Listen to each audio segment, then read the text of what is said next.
Muito bem, muito bem. E o Marcelo me deu a tarefa de nessa manhã pensar um pouquinho com vocês nesse tema.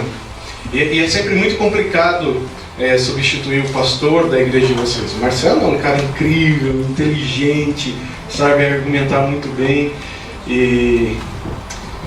Então vamos lá, eu pediria paciência da parte de vocês, atenção, compreensão. Agora tem algumas coisas boas também de ser pastor visitante assim, é que a gente não tem muita responsabilidade, a gente fala. E depois, se surgir qualquer dúvida, qualquer heresia que eu possa dizer aqui, vocês se resolvam com o Marcelo. É com ele que vocês têm que cuidar dessas coisas, tá bom? Bem, essa é a série que vocês estão pregando, ou estão ouvindo aqui no começo do ano de 2019, Entusiasmo. Então vocês já ouviram sobre o eu, vocês já ouviram sobre Deus, sobre o plano, e hoje a gente vai conversar um pouquinho sobre a vida, ter entusiasmo para com a vida, tá bom? O Marcelo tem trazido para vocês essa etimologia da palavra entusiasmo, que é do grego, que significa inspiração divina, Deus dentro de si, a nossa força vem de Deus. É tão bonito isso, né? Essa tradução dessa palavra como um movimento de Deus em nós, um Deus que se move dentro de nós, como se fosse uma força que nós temos de continuar, como um movimento intencional da parte de Deus para conosco. Jesus disse: eu não peço que os tire do mundo, mas que os guarde do mal. Jesus disse em João 14 que Ele iria voltar para o Pai, mas não nos deixaria órfãos, antes nos daria o Espírito Santo, que nos faria lembrar de todas as coisas, nos daria coragem, entusiasmo para fazer o que precisaríamos fazer. Ok? E é sobre isso então que a gente vai pensar um pouquinho essa semana, hoje, né? Eu pensei num poema do Fernando Sabino, que é muito legal sobre a vida. Porque às vezes quando a gente pensa na vida como entusiasmo, a gente pensa que tudo vai dar certo. E o Fernando Sabino diz, entusiasmo na verdade é saber lidar com as situações da vida. E ela diz assim, ele diz assim, né? De tudo ficaram 3 coisas. A certeza de que estamos começando, a certeza de que é preciso continuar, e a certeza que podemos ser interrompidos antes de terminar. Sério? Em 2019 essas coisas podem acontecer. Nós estamos apenas começando, e enquanto estamos trabalhando e fazendo as coisas, a gente tem que ter a certeza de que nada vai nos segurar, a gente vai continuar em meio às coisas da vida, e também que nós vamos poder ser interrompidos antes mesmo de terminar. E o que fazer com essas 3 coisas? Fazer da interrupção um caminho novo. Fazer da queda um passo de dança. Olha que coisa bonita. Vocês lembram do Orkut? Tinha um não lembro como era a página, não lembro mais como que era o grupo. Comunidade. Que era, comunidade, né? Vê que vai cair, deita. O Fernando Sabino é mais poeta, é mais bonito, né? Vê que vai cair, dança. Do medo uma escola, do sonho uma ponte, da procura um encontro. E assim terá valido a pena existir. Uau! Que coisa linda! Valer a pena existir não significa que a vida vai dar certo sempre. É o que a gente faz com as situações da vida. Eu queria pensar nisso e tentar fazer essa ponte com entusiasmo com vocês, olhando para a história de um sujeito que tinha um entusiasmo na vida de forma disfuncional e depois perceber como foi que Jesus tratou a vida dele e deu um novo significado para a vida desse sujeito. O nome dele é Simão Pedro. Eu gosto muito de ler Pedro, todos os textos que falam dele, porque eu me identifico tanto. É um cara que tão volúvel, tem hora que ele é tão corajoso, tem hora que ele é tão estúpido, né? Tem hora que ele é tão inteligente e tem hora que ele precisa tomar um puxão de orelha. A tal ponto que o apóstolo Paulo escreveu em Gálatas dizendo, cuidado com Pedro. Porque com os judaizantes ele se faz de judeu. E com os gregos ele se faz de grego. Cuidado com ele. Tá aí um elogio que eu não queria que ficasse registrado na minha história. E engraçado que Deus preservou esse texto há 2000 anos e a gente é abençoado por esse texto. Mas é legal ler Pedro também no final da vida dele. As cartas finais. Eu fico pensando naquele sujeito barbudo, velhinho, pronto para morrer como mártir do Evangelho e dizendo: eu sou como vocês, vamos continuar juntos, não vamos esmorecer na fé. Que sujeito incrível e tão parecido com a gente. E é esse cara, é um homem simples que trabalhava como pescador no mar da Galileia ao lado do seu irmão. É um cara rude. Tanto é que se você pegar os textos que ele escreve no original, no grego, você vai ver assim, erros crassos de gramaticais. Diferente de Paulo, que era mais erudito na sua fala, mais clássico. Pedro é homem do campo, homem do mar, a mão marcada, pele marcada do sol. Mas é esse sujeito que foi profundamente amado por Jesus e chamado por ele para se tornar um pescador de homens. Jesus redimensiona a vida de Pedro dizendo: cara, o que eu quero fazer por você é algo muito maior do que você imaginava. Eu ficava pensando, o que Pedro pensava em ser na vida dele? Ter uma empresa legal de pesca, na qual eu pudesse pagar as contas da minha família, e ir embora e voltar para minha casa e viver assim, até que um dia eu morra. Quando ele encontra Jesus, a vida dele é transformada. Os sonhos da vida são redimensionados. Você já pensou que 2000 anos depois a gente está falando desse cara?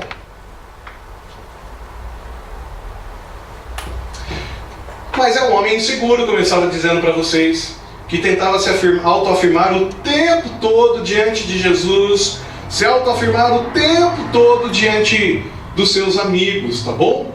Mas é um homem que passa por um processo incrível de transformação, a ponto de ser chamado de apóstolo de Jesus Cristo.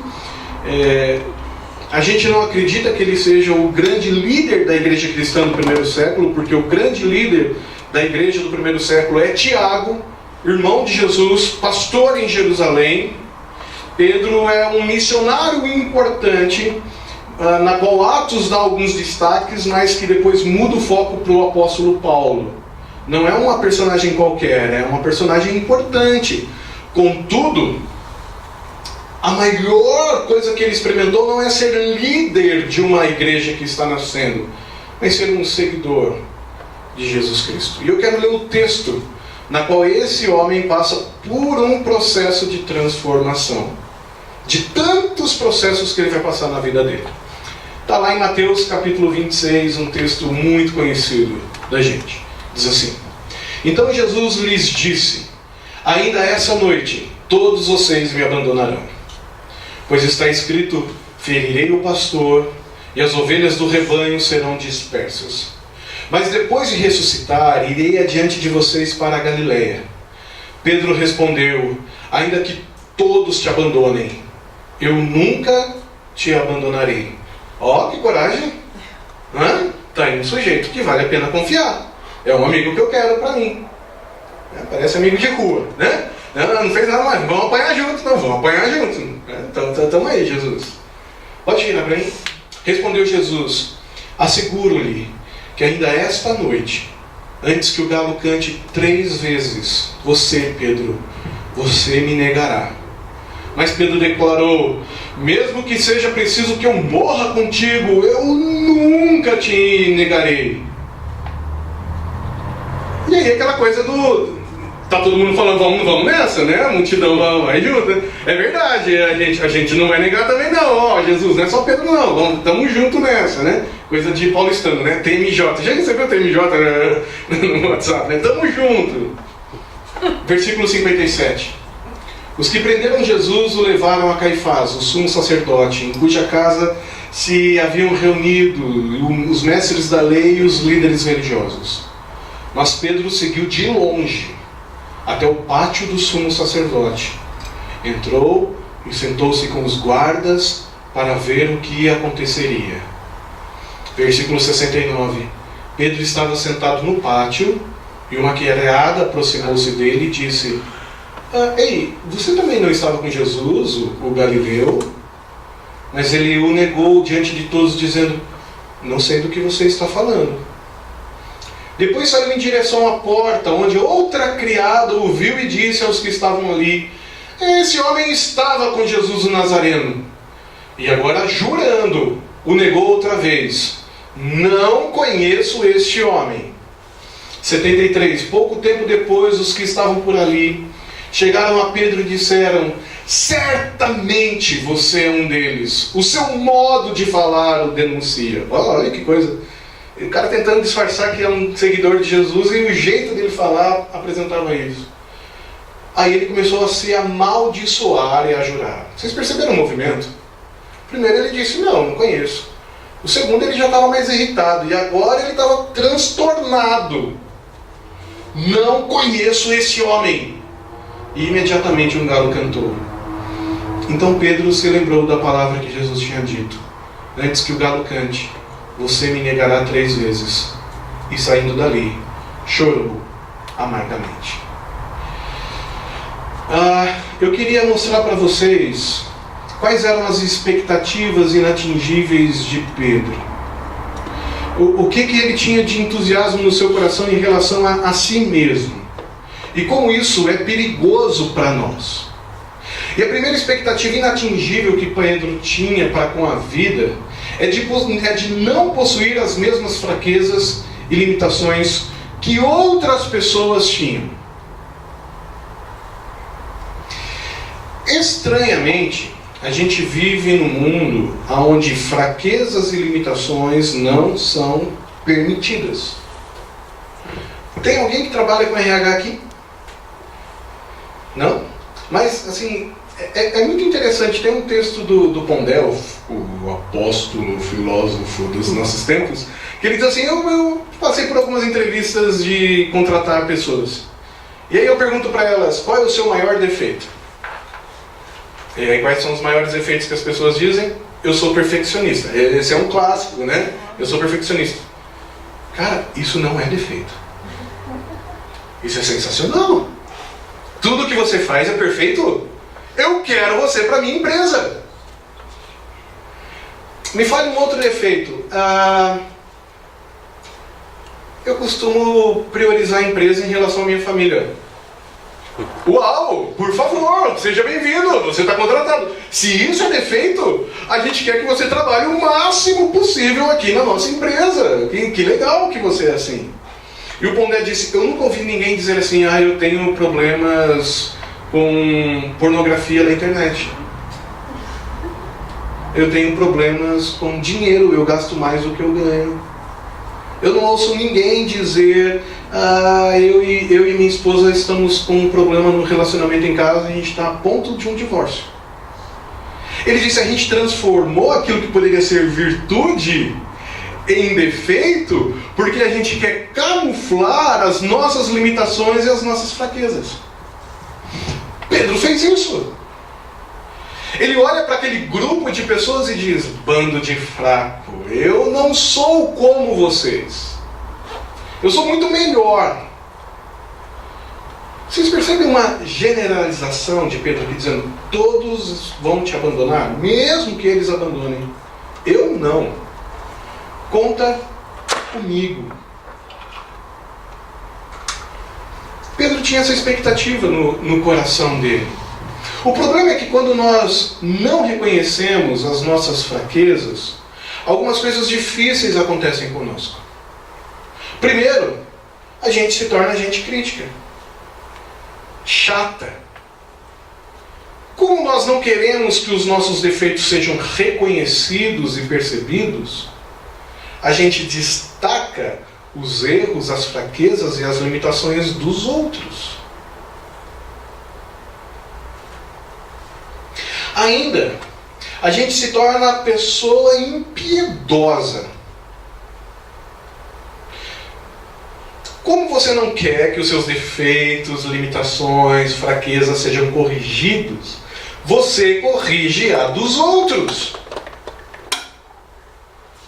Ainda, nós nos tornamos simuladores.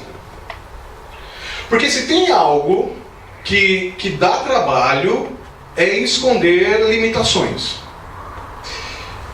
E aí a gente começa a vestir máscaras. A gente começa a ser ator. Para que essas fraquezas e limitações não sejam percebidas.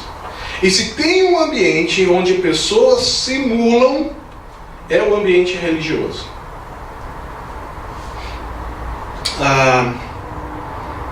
Eu não sei se eu já contei essa história aqui. Eu sou pastor já há um tempo, então a gente... Assim, pastor é chato, né? Ele repete a mesma história e tal, aquelas coisas. Eu acho que eu já contei, se eu contei eu vou contar de novo. Eu tenho o microfone na mão, eu falo o que eu quiser. Eu sou o filho mais velho de 4 irmãos e a gente morava numa cidade do interior de São Paulo chamada Amparo. Meu pai tinha uma belina e a gente ia para a igreja, os 4, domingo, era uma beleza. Meu pai era presbítero da igreja e tal, e aí a gente saía de casa para ir para a igreja. Imagina a bagunça que não era a minha casa. 4 crianças, eu sou de 78, meu irmão de 79 e meus 2 irmãos de 80. A gente cresceu assim, eram 4 crianças todas juntas.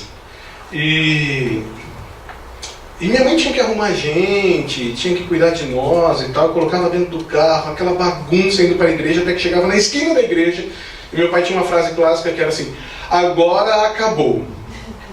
4 criancinhas lindas sentadas no banco da igreja, meu pai e minha mãe de mão dada, sentados do lado, assim, e aí as pessoas diziam: uau, a família do seu Lorival que é bonita, né? Quem dera ter uma família...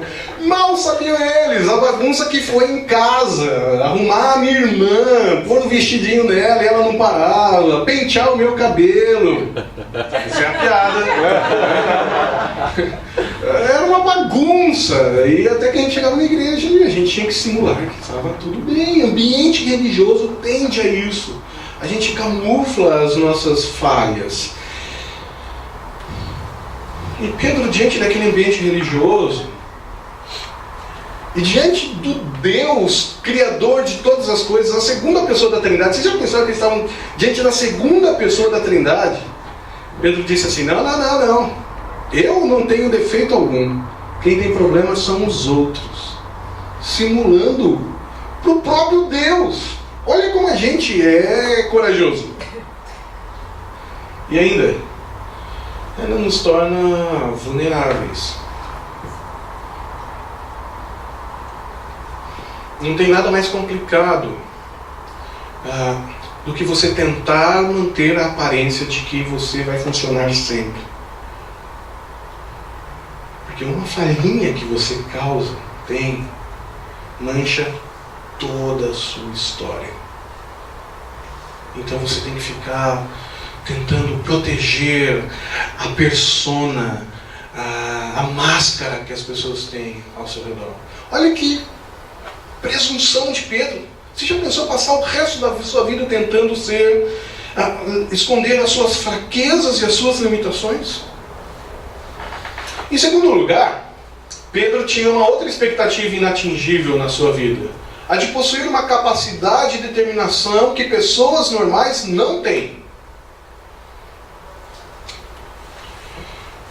Pedro declarou: mesmo que eu precise morrer, eu não vou te negar. Sério, Pedro? Sério? A gente precisa se lembrar que a morte é um movimento disfuncional para nós, seres humanos. Nós não fomos criados para isso. Ela começa a existir a partir de Gênesis capítulo 3. Quando Adão e Eva decidem comer do fruto dizendo para Deus: o que o Senhor oferece para nós não nos serve. E isso causa morte física, espiritual e eterna. Eu tenho alguns planos para fazer quando chegar lá no céu. Os primeiros 1000 anos é ficar olhando para Jesus. Só olhando e assim, de boca aberta. Assim, uau. Os outros 10 anos é tentar sentar com Adão e dizer: cara, me explica essa história. Por que foi que você foi fazer isso? Eva, me diz. Onde foi que você tomou essa decisão que causou essa disfunção que é a morte? É tão disfuncional que o nosso corpo luta contra ela. A gente tenta sobreviver. É tão disfuncional que quando a gente está morrendo, nos enchem de tubo para tentar manter um pouco de vida e o corpo querendo morrer, parar com aquilo. É tão disfuncional que hoje em dia não existe mais aquela conversa: leva para casa para morrer em casa. A gente expurgou a morte das nossas salas e colocamos dentro de uma sala de UTI de um hospital. É tão disfuncional que antigamente se velava na sala de casa. Quem é do interior sabe bem do que eu estou falando. Eu devia ter uns 10 anos de idade e morreu uma professora na escola e eu tive que passar ao lado do caixão, porque toda a escola foi marchar do lado do caixão. E naquela mesma noite eu assisti a Volta dos Mortos-Vivos. Aquela mulher me perseguiu muitos sonhos, porque eu morria de medo dela. Assim, porque a classe foi na casa da mulher. Quer dizer, hoje a gente coloca dentro de um velório longe, distante da casa. É disfuncional. Ora, se é tão disfuncional assim, por que Pedro diz: eu sou melhor que todo mundo, eu tenho muito mais capacidade, muito mais determinação, dizendo: eu vou morrer por isso? É claro que não.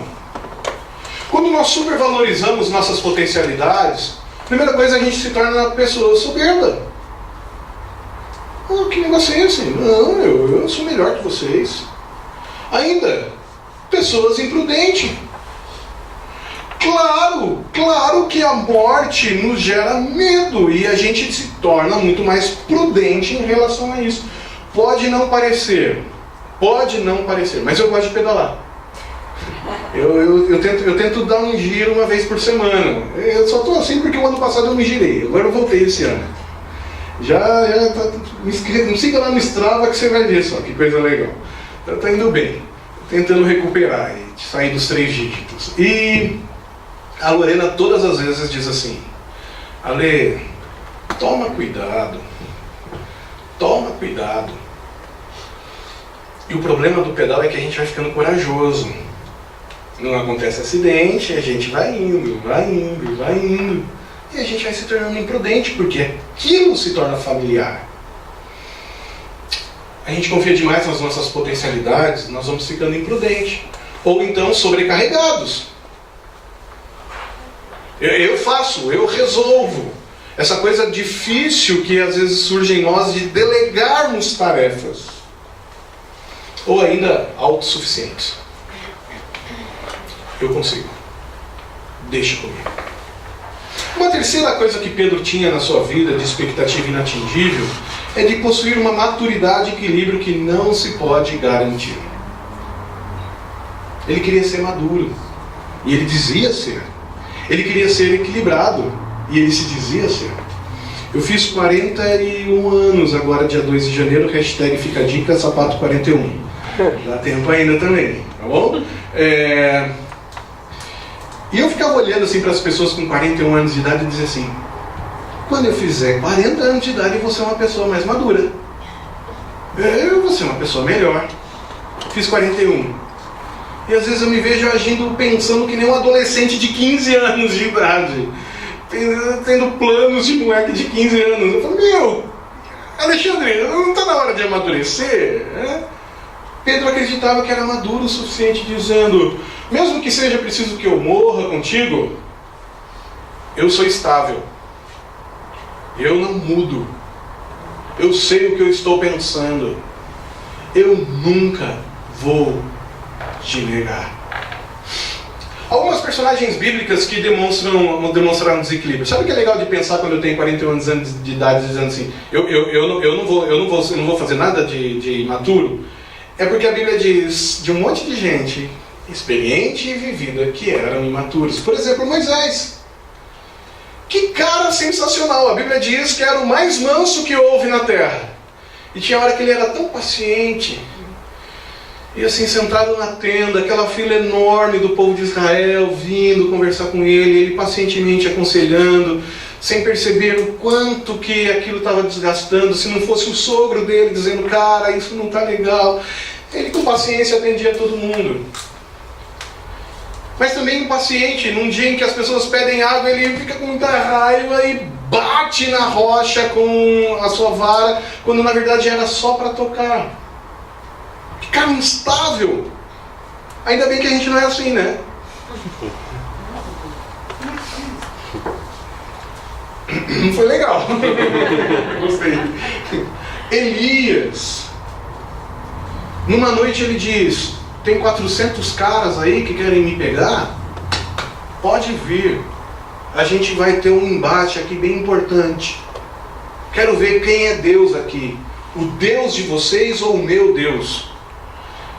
E gritem, e chorem, e se batam, e clamem ao Deus de vocês para ver se ele manda fogo do céu. E Elias faz uma oração simples e Deus manda esse fogo. Que homem corajoso! Até que amanhece o outro dia e Jezabel diz, eu vou matar esse sujeito. E sabe o que acontece com ele? Foge, morrendo de medo. Como que pode um cara que enfrenta 400 sacerdotes, no outro dia, ter medo de uma só pessoa? Instabilidade. Davi. Olha que não é bonito para pôr em filho, hein? Anota aí. Vale a pena. A minha sogra assistiu aquele seriado da Record, Davi. Sabe, passou um tempo, né? E ela assistindo o filme dizia assim, uau, que cara espetacular! Que sensacional! O servo de Deus, e ligou para Lorena dizendo, vocês acertaram no nome, muito bem. Minha sogra não é crente, muito bem, fizeram uma boa escolha. Até que semanas depois passou a cena de Davi traindo com Betseba. Ela, e matando o marido de Betseba, ela ligou para Lorena dizendo, muda o nome do Davi. Aí eu falei, mas agora já foi. Não dá mais. É o cara que escreve os salmos que a gente lê e é abençoado. Um sujeito que caminha no deserto por 8 anos, com pessoas amarguradas, diz a Bíblia, num terreno árido, sendo o inimigo principal de Israel, sem deixar que aquilo tomasse conta do seu coração.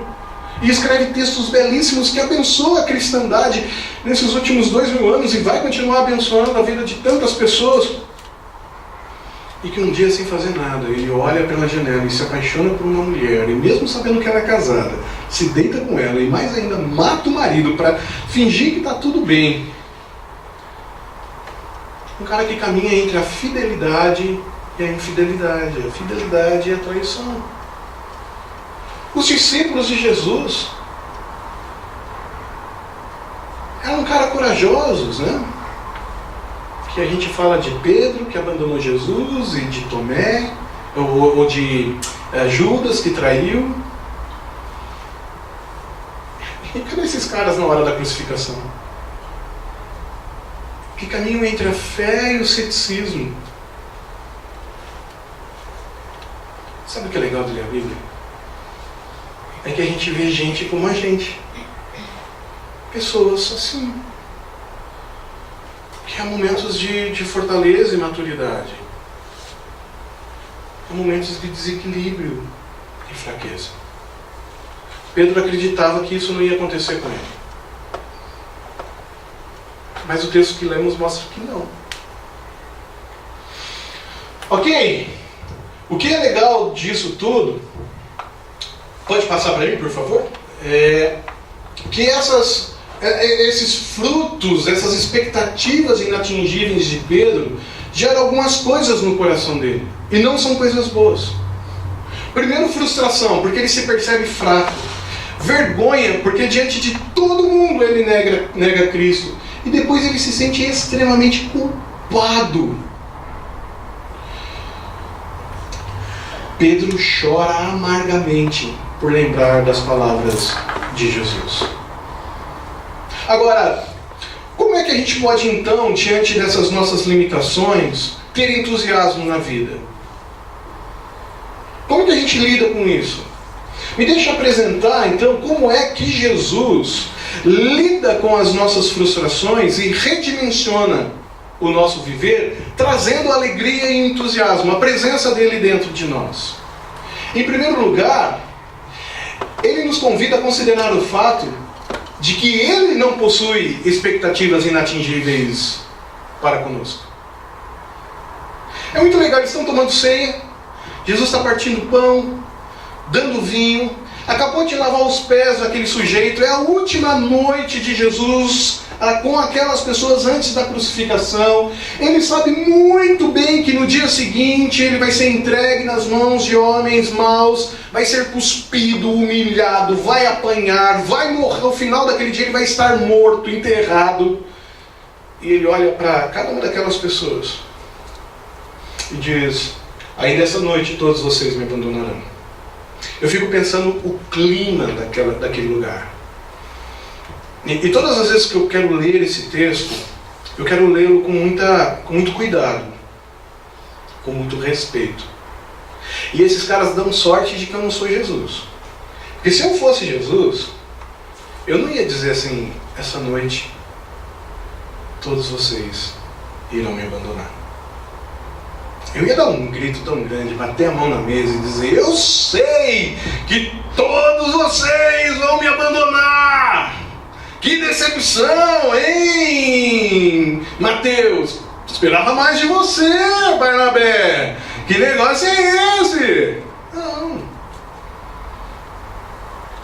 O que Jesus está fazendo aqui não é gerar culpa no coração daquelas pessoas. O que Jesus está dizendo é: eu conheço vocês. Eu sei o que aconteceu em Gênesis 3. Na verdade, eu estava lá. Eu sei que a limitação atingiu a vida de vocês. Quando eu era pequenininho, lá em Brotas, lá em Barbacena, eu era um moleque tão tímido, tão envergonhado, que quando eu fui para o seminário, eu fui trabalhar na igreja de Itu e assim, cada final de semana eu ficava na casa de alguém. Eu tinha dificuldade de ficar na casa das pessoas, de conversar minimamente, de tão envergonhado que era. Quando eu ia pregar no seminário, eu pregava com a mão na boca. Não é mentira, é verdade. Eu pregava assim, meu professor de homilética dizia assim: ei, baixa a mão, cara, não precisa disso. Você acha que Jesus só olhou para as minhas virtudes para dizer: ele vai ser um pastor? Lógico que não. Ele olhou para as minhas fraquezas também. Ele me conhece por inteiro. É assim com vocês. Jesus sabe das potencialidades, das coisas boas que vocês têm. Mas ele sabe também das limitações e fraquezas. Ele não possui nenhuma expectativa inatingível. É muito interessante que quando nós chegarmos lá no céu, ele vai dizer: servo bom e fiel. Foste fiel um pouco. Sobre o muito eu vou colocar. É pouco que eu espero de vocês. É pouco. Porque eu sei quem são vocês. Porque ser lidado por Jesus é tão maravilhoso. Porque diante dele eu posso ser eu mesmo. Eu não preciso fingir. Eu não preciso vestir máscaras. Eu não preciso simular nada. Eu posso ser quem eu sou, inteiro, íntegro, com as coisas boas e com as coisas difíceis. E é bom ser lidado por Jesus porque não há nada diante dele que não possa ser perdoado.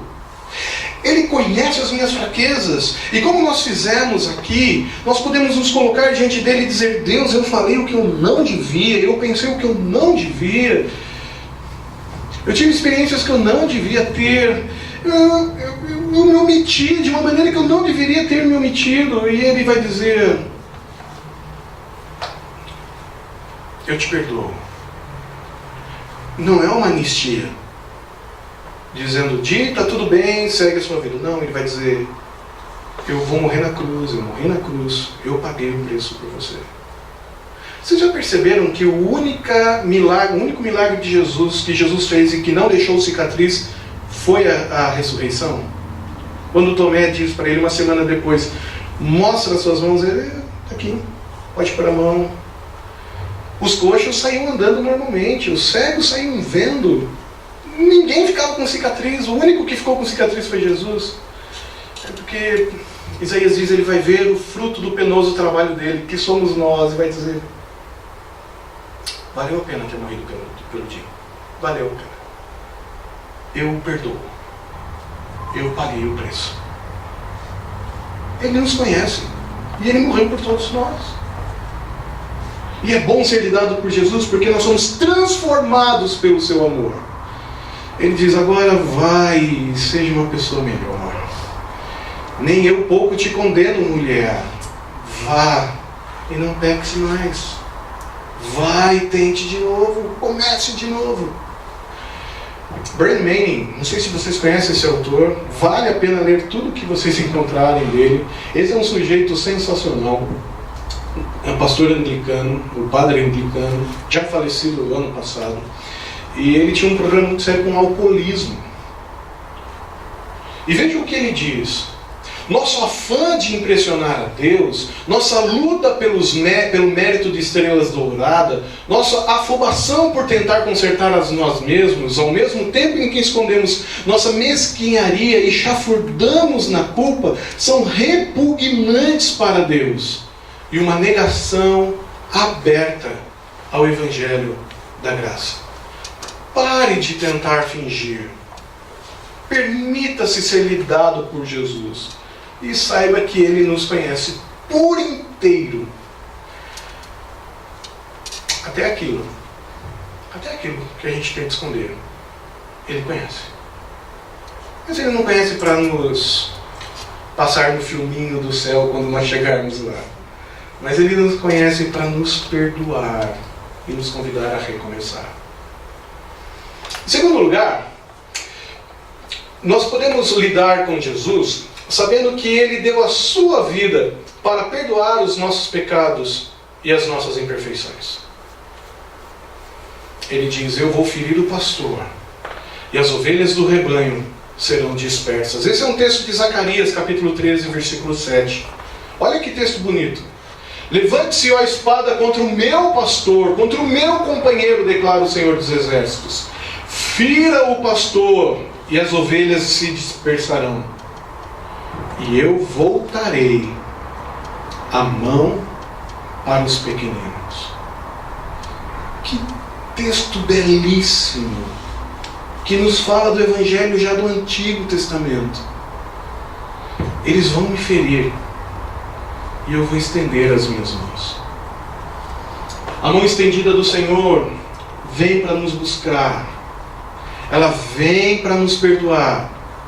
E ela vem para nos transformar. E, em último lugar, como lidar com as expectativas inatingíveis e assim termos entusiasmo na vida, é admitir que Deus tem um propósito muito mais nobre e recompensador. Mas depois eu vou ressuscitar, irei adiante de vocês para a Galileia. Vocês têm Bíblia aí no smartphone de vocês, ou vocês estão com a Bíblia aí na mão? Eu queria convidar você a abrir lá em Mateus, a gente leu o capítulo 26. Eu queria convidar você a abrir o capítulo 28. Pode virar para mim, por favor. Eu acho que eu coloquei. Isso, Mateus 28. É o seguinte. O texto no capítulo 28, nos versos finais, mostra Jesus na Galileia e o encontro dele com os seus discípulos, depois da sua ressurreição. Jesus diz, eu vou ressuscitar. E eu vou para a Galileia. A gente vai se encontrar lá. E o texto diz, os 11 discípulos foram para a Galileia, para o monte que Jesus lhe indicara. Quando viram, o adoraram. Mas alguns duvidaram. Ora, vamos vestir a sandália desse sujeito? Alguém aqui já viu um morto ressuscitar? Eu não. O máximo que eu vi foi The Walking Dead e morri de medo. Eles estão duvidando, são pessoas como a gente. E o que Jesus diz é se aproximar deles e diz: foi-me dada toda a autoridade no céu e na terra. Portanto, vocês vão fazer discípulos de todas as nações, batizando-os em nome do Pai, do Filho e do Espírito Santo, e ensinando-os a obedecer tudo o que lhes ordenei, e eu estarei sempre com vocês até o fim dos tempos.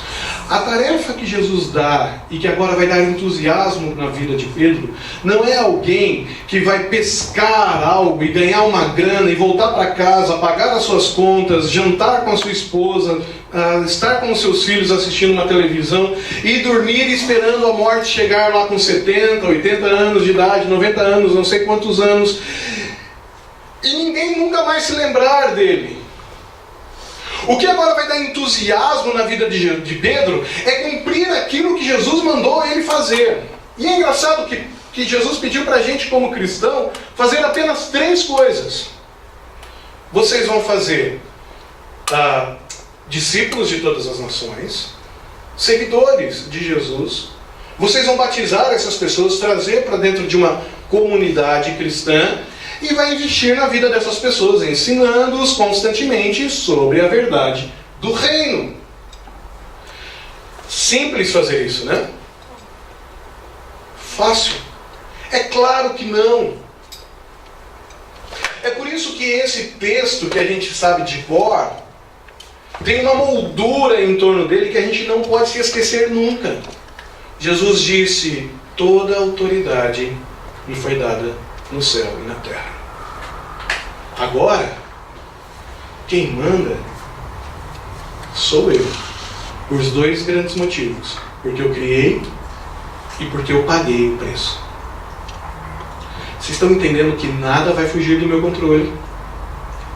Vocês entendem que todas as coisas agora vão cooperar para o bem daqueles que amam a Deus? Vocês entendem o que vai acontecer com a vida de vocês está de acordo com a minha vontade? Fiquem tranquilos, porque esse que tem toda a autoridade e todo o poder vai estar com vocês até o fim dos tempos. Entusiasmo significa Deus em nós. O que deve dar entusiasmo para nós na vida? O que te motiva a acordar todos os dias, pôr a faca entre os dentes e enfrentar tudo e todos? Ninguém aqui está pedindo para você ser irresponsável. E amanhã você chegar no seu emprego e dizer assim: está aqui a minha carta de demissão, muito obrigado, agora eu vou ser um missionário e sair pregando. Se for o seu chamado, ok. Mas se não for o seu chamado, ninguém está pedindo isso. O que a gente está dizendo é que no meio dos seus afazeres, façam essas 3 coisas, que elas são muito mais significativas. Mas ali eu não vou conseguir, eu sei, porque eu também não consigo. A gente só vai ter alegria e entusiasmo nisso tudo com Deus dentro de nós. Toda autoridade me foi dada no céu e na terra. Eu estou com vocês todos os dias, até o fim dos tempos. Para a gente pensar um pouquinho nessa semana, eu queria convidar você a reconhecer as suas fragilidades e as suas expectativas inatingíveis. Sério, faça uma reflexão a respeito de si mesmo. Quais são os pesos que vocês têm colocado sobre vocês e quais são as suas fragilidades? Seja sincero diante de Deus. Em segundo lugar, aproprie-se do amor incondicional de Deus por sua vida. Ele tem muito mais interesse por você do que você possa imaginar. E Ele te conhece por inteiro. As coisas boas e as coisas difíceis. Tudo, passado, presente e futuro. E dedique-se a um propósito maior que Deus tem para a sua vida. Que isso te encha de entusiasmo. Essa coisa de servir a Deus. E saiba que Ele está presente na sua vida todos os dias, até a consumação dos séculos. Vamos orar? Pai, quando a gente ouve as histórias desses homens e mulheres do passado, nós percebemos a Tua graça, cuidando e abençoando a vida de cada uma dessas pessoas. Obrigado porque o Senhor preservou a história dessas pessoas e nós somos impactados, inspirados por tudo aquilo que o Senhor fez na vida delas. Que apesar das falhas, limitações e fraquezas que eles tinham, eles tiveram um encontro restaurador contigo e as suas vidas foram redimensionadas. E depois de tanto tempo ainda a gente é abençoado pela vida dessas pessoas. Obrigado por isso. E agora a gente coloca as nossas vidas diante do Senhor. Sim, às vezes nós temos expectativas para com a vida que não vem de Ti. E a gente se cansa, e a gente se frustra, e a gente se sente culpado. Agora, de verdade, a gente quer viver uma vida diante do Senhor. E que então, Pai, a Tua graça, devagarzinho, paulatinamente, sem desistir de nós, venha transformar o nosso viver. Que a gente tenha experiências muito profundas contigo ao longo da vida, para fazermos aquilo que o Senhor pediu para fazermos. Abençoe a vida desses meus irmãos e dessas minhas irmãs. Que a vida de cada um deles traga um grande sorriso para o Senhor. E que a gente caminhe debaixo do Teu cuidado e da Tua graça sempre. Oramos em nome de Jesus. Amém.